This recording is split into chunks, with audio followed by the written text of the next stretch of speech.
You are listening to the Hult Center podcast, and on today's episode is our upcoming 10 for 10 artist, Phillip-Michael Scales. Hey, how's it going? Hey, how are you? I'm doing well, man. I'm excited to come and play this 10 for 10 thing. Yeah, it's a great opportunity for people to come to shows that might not otherwise come to a show. Sure. Because can't beat $10. You really can't. You can't. And that's a cool thing, I think, too, is like music is like, having a barrier to entry for live shows, Yeah. So many things these days, whether it's YouTube, whether it's Instagram, whether it's Netflix, like you're competing with so much stuff, whether it's price. And so it's very cool, to lower those barriers and get people into the room. Agreed. Let's just start. It's a new year. How's the new year been so far? New year, we're 4 days in. We're good, man. Last year was crazy. I just finished up an album. I got my wisdom teeth out 10 days before Christmas. So like, yeah, I feel like I did a lot of touring. Like it was a nutty 2023. So I'm stoked to be sort of on a fresh start on 24. Nice. Did you have like chipmunk teeth for a couple days, or like those? Yeah, definitely. Yeah, I've had like mine came in like pointing out of my mouth, Okay. so they were under the skin. So it was intense. My dad's a dentist, and yeah, it was just a lot of pain, but I got it done. Good. Yeah. Good. And so last question about last year, what was your top album of 2023? Ooh, top album of 2023. What was I listening? Am I allowed to cheat and look at Spotify real quick? Oh, that's just fine. Take a peek. Just take a quick little peek. I don't know if I had like an entire album. I really like that EP by Danielle Ponder, and then I really got into this record by Albert King called what is it? I think it's off of I Want to Get Funky. Yeah, I Want to Get Funky. It's just like 1975 or something like that. And yeah, it was back when he was on Stax Records, and it's cool. It's like a blues record, but it also like he wrote a bunch of it, and also it just has that like Stax like horn feel. It's cool. Nice. Cool. Yeah. All right. Well, let's talk about your interesting musical journey to where you are right now. So despite a very personal connection you have to blues wasn't really your thing. Yeah, well, I think it was like, when I grew up, my aunt was really good friends with BB King. And so I met him a bunch of times and we hung out and he called me his nephew and I called him my uncle and it was great. But I think, one, it was like, decades ago and the blues wasn't quite the coolest thing in the world. And, you're a teenager, so you don't want to listen to like, that music or whatever. And then also too, I wasn't quite, a guitar slinger. I've never really been a guitar slinger. So for me, I think it was one of those, things where I was like, once I realized like, oh, there's so much prestige here and all this, I'm just going to run the other direction. And I fell in love with the Beatles and I fell in love with sort of a lot of indie rock, and really concentrated on songwriting and sort of went that direction. Nice. But then, I got a little older and I think being a black dude in America and, just sort of growing up, the blues gets a little bit more of, it makes more sense. You know what I mean? Like when you're a kid, it's just very like, cool guitar things, whatever, Yeah. So the heartbreak and it's not just a genre of music. right. It has a lot, that goes along with it.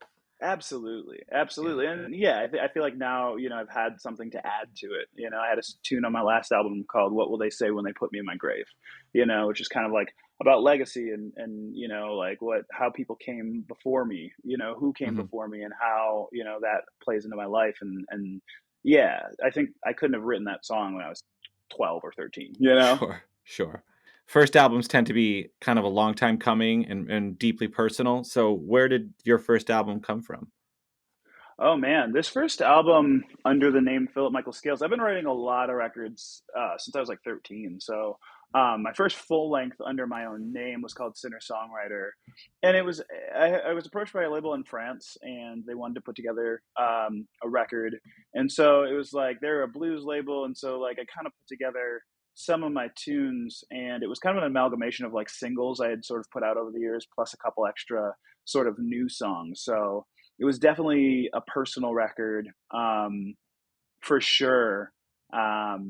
And it took me, I don't know, yeah, I would say if you look at all the songs, it's probably a culmination of like 5 years, 6 years, or something like that. Hmm. The interesting thing about my new record that's coming, or that I'm working on, I've got singles coming out, in February and April and June, is that it's kind of like, speaking of that Stax, moment. The cool thing about Stax Records was it was just kind of a moment in time. So this was the first record that I have kind of written that was almost like, I think the first song I wrote for it was in September, Hmm. and then maybe finished it in June, and then recorded it in July. So Okay. I'm really into the energy of like being the same person recording it, who is the same, or who wrote it. I think sometimes with Yeah, that first album, you like write a song 4 years ago, and you can't access the feeling in the same way. you totally. know Yeah, and actually, it surprised me listening to singer-songwriter that I hear a lot of, like, pop in there. I hear a lot of Sure. Fall Out Boy vibes. Oh, interesting. Yeah, I Um, did listen to Fall Out Boy growing up. I don't know that I necessarily like immediately put it in there, but yeah. like, I catch a lot of things that I guess it didn't strike me as, like, what I would blues, you know what I'm saying? It was, like, it was Yeah. much more eclectic, than I first thought going into it, which is really Yeah, cool. and I appreciate that, man. Thank you. Yeah, I don't think I've ever really seen myself or called myself a blues artist. I know that like Yeah. the comparison's kind of right there. And so I kind of made my own genre up called Dive Bar Soul, which is Yeah. like, sort of that story of indie rock plus a little bit of the blues soul.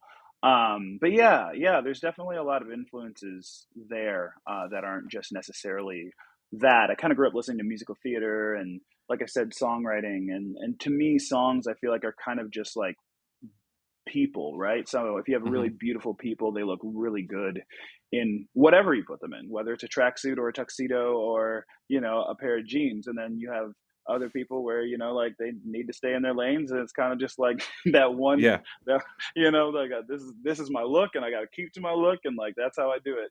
So I think Yeah. for me the songs always took a higher priority, and the genres are kind of like the clothes. Sure.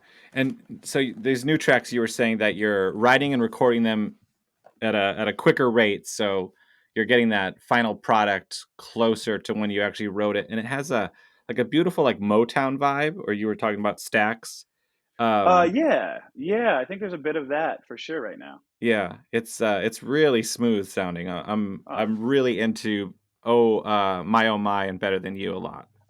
Thanks, man. Yeah, Yeah, those are records that I did last summer, but I think my new record is kind of like a continuation of those, and sort of a bit of singer-songwriter, if that makes sense. But yeah. yeah, I moved to Nashville in the middle of probably at the end of 2019. Okay. Perfect time to move. Nothing dramatic happened. Nothing at all dramatic happened. So it was kind of cool, because not cool, but like it was kind of interesting because Nashville kind of ups your game a bit. I'm a Oh, Chicago sure, guy, and yeah, just going out to clubs and man. seeing people perform, you're just like, wow. Every club has Yeah, they have 4 stages and everyone is, like, better than you at Uh, guitar.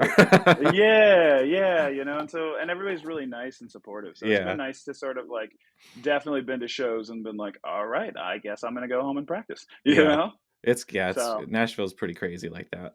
definitely, it's kind of like, getting moved up to the NBA and being like, oh, I'm practicing out here with LeBron. That's a very different, Yeah, yeah, it's a absolutely. very different vibe. So it's Yeah, been cool. cool. And so have you announced when this record, or when can we expect it in 2024? I got a new song called "Light Up the Sky," and it's going to be out on February 21st. Alright, So that'll be the first of a couple singles. nice. Um, yeah, I'm super excited. It's like got horns on it, but it's also a pretty rock and roll song. And I've not really had a manager over the years. Oh, I've okay. kind of manned this whole career myself. I've got a booking agent. I've worked with for a long time, and I've had publicists sort of here and there. But for the Mhm. most part, it's been mostly my efforts, and I think this new song kind of encapsulates a little bit of that mission statement and the grit that it kind of takes to do it. Nice. So, the new life in Nashville is inspiring the the record.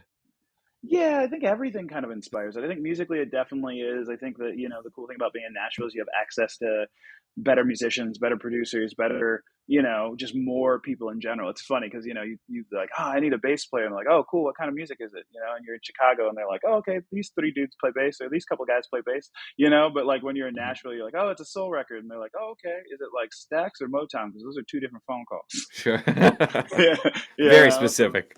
yeah, super specific. So that's been good, but I think it's just life and getting older and relationships and being in the game. That's kind of where I draw my influence from, and it's been nice. Kind of taught me a little bit to be maybe less precious with songs. I think that like when you go to write like a song, Yeah, sometimes you can miss out on like the little moment of a song. You know what I sure. mean? Yeah, yeah. Some of my It's favorite tunes are just like those moments that like almost seem innocuous or almost like you just like somebody just had to get out the feeling. yeah. I feel that way. It's like some songs have everything, and then the thing that they don't have is that empty space. Sure. You know what I mean? Sure. It's like, and if you work on a song too long and keep throwing in everything, at the Right. end, it's like, was that the song that you actually wrote, or is it just Right. layers of crap? Yeah, well, I think it was Quincy Jones was like, leave some room, for the spirit. Yeah. Oh, totally. Yeah, Yeah. that makes perfect sense. Yeah. So I think you're right. Songs got to breathe. Yeah, songs definitely got to breathe for sure. Cause the road I chose, yeah, it's always full. Those highway nights make me feel so safe. I chased the lightning, I got soaked in the rain. Danced with my demons till I couldn't see straight. Tried to twist me, but I So what are your still live won't shows like? Are break. you playing? No I mean, we talked about you have horns on the record, but are you constantly playing with a horn section, or is it a little bit No. stripped down? Or So yeah, this I believe I'm gonna be playing this one solo, which oh, is okay, I did a lot of solo work when I've done a lot of solo work over the years, and it's been really fun. It's been fun because I think that like it's easy to sort of like shift gears a little bit, and I can hmm kind of do more of what I want. Whereas like when you have a band, they know certain songs and they're ready for a certain order, and then you can't really like change on a dime as quickly as you'd like to. yeah, But yeah, there's just sort of an intimacy I think to a solo show, and I think as a songwriter, my goal, my drive, my sort of vibe is like really song focused, and so hmm I think that sometimes those are the places where the song can breathe the most. yeah, cool. Do you have Yeah. a favorite guitar when you're playing solo?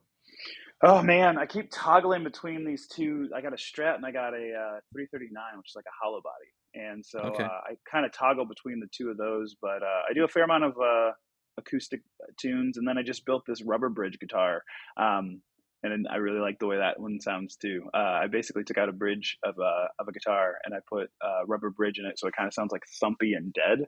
oh, Yeah, it's cool. It's a cool vibe for sure. They used it on the Taylor Swift record and some Maren Morris stuff. It's kind of like a newer production thing, but I found it when my producer and I sort of met up, and he was like, "Yeah, you want to try writing a song together?" And I was like, "Great!" And then he like wrote this really cool song on what's it called on this rubber bridge baritone, and so hmm then I was like, "Well, I guess I gotta got to just do gotta get one of that. those now." Yeah, for sure.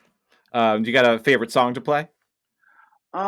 I think the new ones, man. I think Yeah. it's like as an artist, you're just always excited to play the newest, latest, greatest. You can finish a record and it can be, I'm sure there are Grammy winners out there who, just get a Grammy for this record and they're like, yeah, but you haven't heard my new stuff. Yeah. Oh, they're all, yeah, Yeah, that's true. yeah. And you've toured a lot. So what is your do you have like some, things that you have to do at every stop? Do you have to hit the record store or a donut shop, or what's tour life for you? Oh man, tour life is so different for me depending on where I am and how I travel.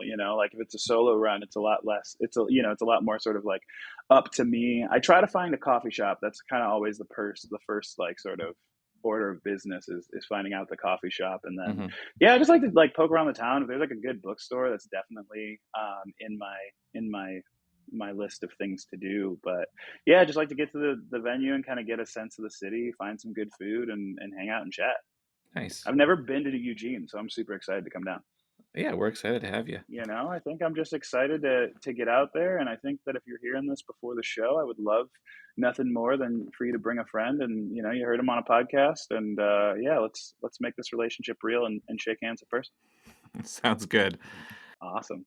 Phillip-Michael Scales will be here for our 10 for 10 series on Friday, January 26th at 8 o'clock. All tickets are just $10, and don't forget to get there early and grab a limited edition show poster. A quick special thanks to our 10 for 10 series sponsor, Terrell Group, and partners Threadbare Print House and KRVM 91.9 FM. How far